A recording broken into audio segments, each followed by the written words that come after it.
শাওয়াল মাসের ৬ রোজার না রাখলে গুনাহ হবে কিনা? অনেক সময় মা এবং বোনদের মনে একটা প্রশ্ন জাগে।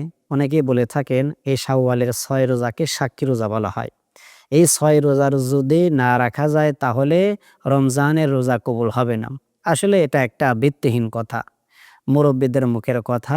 এটার কোনো দলিল কোরআন এবং হাদিসে নাই। কোনো ব্যক্তি যদি ৬ রোজা রাখতে পারে তাহলে তার সওয়াব হবে। আর যদি কোনো ব্যক্তি ৬ রোজা না রাখতে পারে এক্ষেত্রে তার কোনো গুনাহ হবে না। তবে রোজা রাখাটা উত্তম। যেহেতু আল্লাহর রাসূল তিনি রেখেছেন। কেন আমরা রোজা রাখবো? ইবনে মাজাহ শরীফের মধ্যে আল্লাহ রাসূল বলছেন, লিকুল্লি শাইইন যাকাতুন ওয়া যাকাতুল জাসাদিস সাওম। প্রত্যেক বস্তুর যাকাত রয়েছে। যেমন স্বর্ণের যাকাত রয়েছে, রৌপ্যের যাকাত রয়েছে, নগদ টাকা পয়সার যাকাত রয়েছে, আর মানব দেহের যাকাত হলো রোজা। অর্থাৎ নফল রোজা যখন আমরা রাখবো তখন আমাদের দেহের যাকাতটা আদায় হয়ে যাবে।